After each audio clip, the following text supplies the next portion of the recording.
بشير وعلى آلك وأصحابك يا رحمة للعالمين. الحمد لله رب العالمين والصلاة والسلام على سيد الأنبياء والمرسلين أما بعد فأعوذ بالله من الشيطان الرجيم بسم الله الرحمن الرحيم. محترم سامعین حضرات، درود و سلام کی فضیلت میں فرمان مصطفیٰ صلی اللہ تعالیٰ علیہ وآلہ وسلم اللہ عز و جل کی خاطر آپس میں محبت رکھنے والے جب باہم ملیں اور مصافحہ کریں اور پھر نبی پاک علیہ السلام پر درود و سلام بھیجیں تو ان کے جدا ہونے سے پہلے دونوں کے اگلے پچھلے صغیرہ گناہ اللہ پاک معاف فرما دیتا ہے. تو اللہ عز و جل ہمیں درود و سلام کی کثرت کرنے کی توفیق عطا فرمائے. قبیلہ حیثم کا ایک آدمی بارگاہ نبوت صلی اللہ تعالیٰ علیہ وآلہ وسلم میں حاضر ہوا. آپ صلی اللہ تعالیٰ علیہ وآلہ وسلم مکہ شریف میں تھے. وہ عرض کرنے لگا، آپ صلی اللہ تعالیٰ علیہ وآلہ وسلم ہی ہیں جو اللہ پاک کا رسول ہونے کا دعویٰ رکھتے ہیں؟ آپ صلی اللہ تعالیٰ علیہ وآلہ وسلم نے ارشاد فرمایا، ہاں. سائل نے پوچھا، اللہ پاک کے یہاں سب سے زیادہ محبوب عمل کیا ہے؟ یعنی اللہ پاک کو کون سا عمل اچھا لگتا ہے؟ تو نبی کریم علیہ السلام نے ارشاد فرمایا، اللہ پاک پر ایمان لانا یہ اللہ کو بڑا پسند ہے کہ بندہ اللہ پر ایمان لائے، مسلمان ہو جائے. تو اس نے پوچھا دوسرا عمل کون سا ہے؟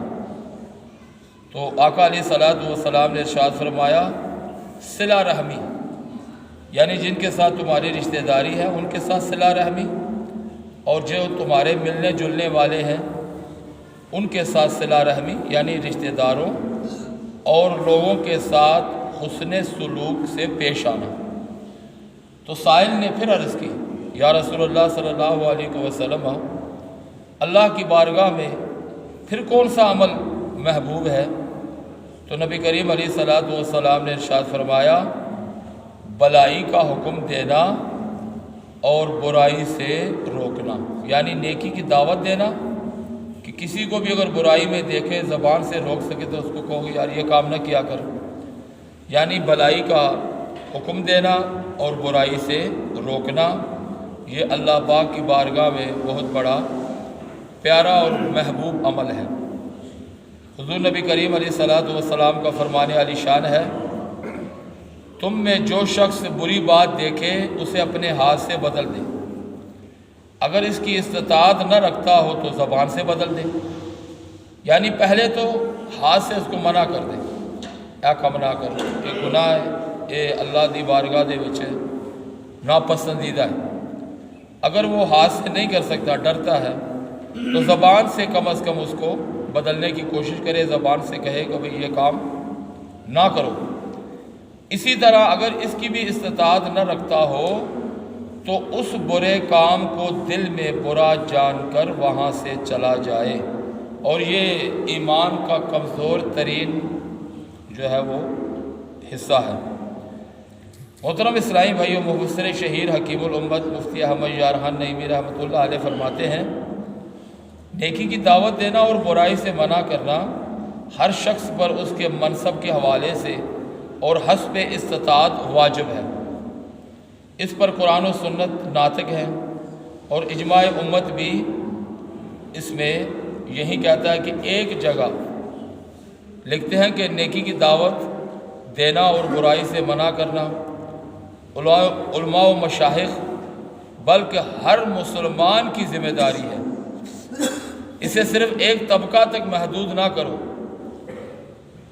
یہ صحیح نہیں ہے. حقیقت یہ ہے کہ اگر ہر شخص اس کو اپنی ذمہ داری سمجھے تو معاشرے میں نیکیوں کا گہوارہ بن سکتا ہے. مزید فرماتے ہیں کہ برائی کو بدلنے کے لیے ہر طبقے کو اس کی طاقت کے مطابق ذمہ داری سونپی گئی ہے، کیونکہ اسلام میں کسی بھی انسان کو اس کی طاقت سے زیادہ تکلیف نہیں دی جاتی۔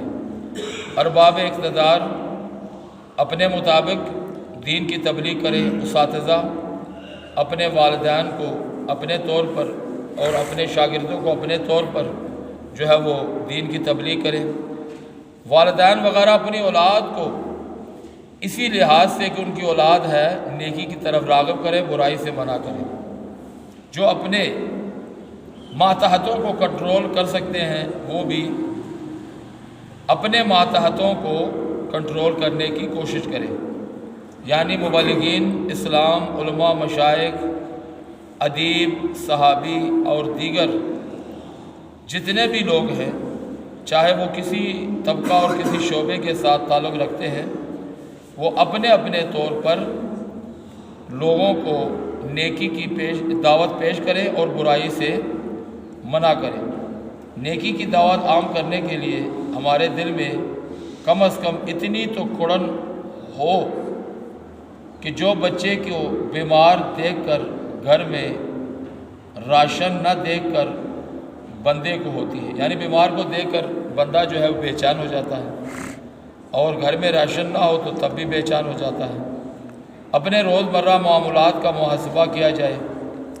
شاید یہ کیفیت ہو کہ ہم روزانہ تقریباً 8 گھنٹے سونے میں گزار دیتے ہیں، 1 گھنٹہ 3 وقت کے کھانے میں صرف ہو جاتا ہے، نصف گھنٹہ استنجا خانے اور نصف دیگر خوارج زندگی کے نظر ہو جاتا ہے، تو بقیہ 14 گھنٹے میں ہم کتنا وقت نیکی کی دعوت کو عام کرنے کی کوشش کرتے ہیں۔ تو آپ نے سوچ لیا ہوگا بلا شبہ نیکی کی دعوت دینا اور برائی سے منع کرنا بہت بڑا کام ہے۔ اگر اس کے بساط لپیٹ دی جائے تو پھر ہر طرف برائی ہی برائی نظر آئے۔ تو اسی لیے والدین اپنی اولاد کو، سیٹ اپنے کاریگروں کو، اور حاکم اپنے محکوم یعنی اس کے رعایا کو، جہاں جہاں کوئی رہتا ہے جس کام میں بھی وہ مطلب کہ مصروف ہے، اپنے سے نچلے یا اوپر والے درجے کو نیکی کی دعوت دینے کی کوشش کرے، نمازوں کی طرف، دین کی طرف، مسجدوں کی طرف اپنے ملنے جلنے والوں کو لے کر آنے کی کوشش کرے۔ اگر ہمارا ذہن بن جائے کہ ہم روزانہ ایک بندہ جو ہے وہ نیکی کی دعوت پیش کر کے اپنے ساتھ مسجد میں لے کر جائیں گے، یا کوشش کریں گے 2 دن بھی اگر ایک بندے پر ہم محنت کریں اور اس کو مسجد میں لے کر جائیں تو مہینے میں تقریباً 15 آدمی بن سکتے ہیں۔ تو اللہ تبارک و تعالیٰ کی بارگاہ میں دعا ہے کہ رب العالمین ہمیں جن جن ماتحتوں کے اوپر ہم مسلط ہیں، یا ہمارا کوئی مانتا ہے یا جس کے پاس ساتھ ہماری گفتگو ہے، اگر وہ بے نمازی ہے تو اس کو نماز کی طرف لے کر آئیں، اگر وہ برائی میں مبتلا ہے تو برائی سے ان کو منع کرنے کی کوشش کریں، اگر کسی بھی معاملے میں وہ دین کی طرف نہیں آتا تو کوشش کر کے ان کو دین کی طرف لے کر آئیں۔ اللہ تبارک و تعالی ہمیں عمل کی توفیق عطا فرمائے۔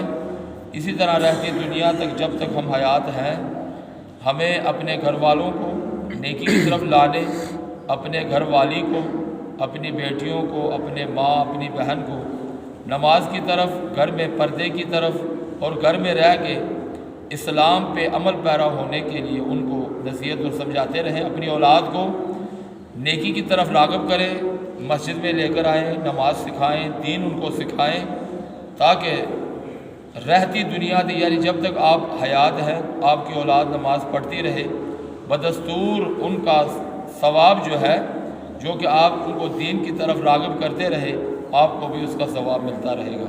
اللہ کی بارگاہ میں دعا ہے کہ ہمیں عمل کی توفیق عطا فرمائے۔ وآخر دعوانا ان الحمد للہ رب العالمین۔